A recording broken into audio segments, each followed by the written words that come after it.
Welcome into the DNVR Broncos Weekly Breakdown presented by Canyon Bakehouse. Canyon Bakehouse makes delicious, certified gluten-free breads, bagels, English muffins, and other baked goods right here in Colorado.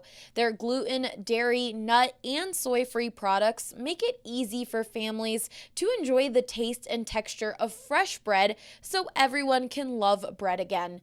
Find them at any major grocery store in the freezer or fresh bread aisle and visit CanyonGlutenFree.com to grab a coupon. I'm Allie Monroy, and with me today is DNVR Broncos beat writer Ryan Koenigsberg. Ryan, we got to start with the biggest topic of the week. Bradley Chubb partially tore his ACL during that Jacksonville game. What are the Broncos going to do without him against the Chargers this week?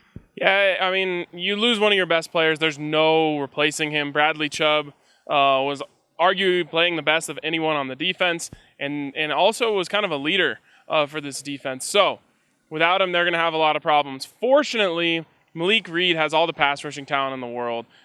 He can help get after the passer. I think especially with all the attention they're going to put on Von Miller, he's going to have a chance to put up decent sack numbers the rest of the year. Which he got a sack last week. Yes, he's already on the board.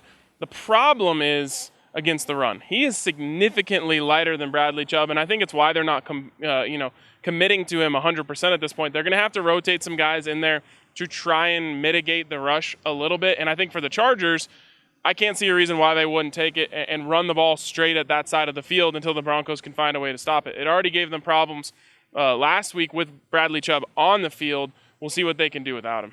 Well, the Broncos offense got 24 points last week. That is big for this Broncos offense. Do you expect to see that type of performance again this week? Yeah, 50 points scored in the game last week. That's a shootout by Broncos standards. I think they're able to get into the 20s again, which would be two games in a row after missing it for, I believe, 7 games before that. I just don't know if it's going to be enough. I do like what I've seen from Rich Scangarello over the last couple of weeks. I feel like he's starting to find a little bit of a groove. Last week, 6.9 yards per play, which is the best they've done since the Peyton Manning era. So I think the offense is starting to find a little bit of a groove, but this Chargers defense is pretty formidable. Well, the Broncos have yet to get the win and yet to get a turnover. Do you see them getting both or one this week? I think they get one. Okay. Phillip Rivers likes to challenge the secondary a little bit. He always gives Chris Harris Jr. a chance to pick one off. Chris got him last year. I think he's got him as much as anyone ever has. So I think they finally get the turnover. I just don't know about the win. Do you have a score prediction then?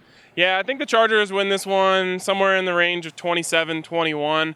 Unfortunately, I don't know if it's going to be as close as the score ends up showing. More like that Week 1 game where they're in control of the game, let off the gas a little bit at the end. The Broncos have a chance, make it a little bit of a game, but aren't able to pull through.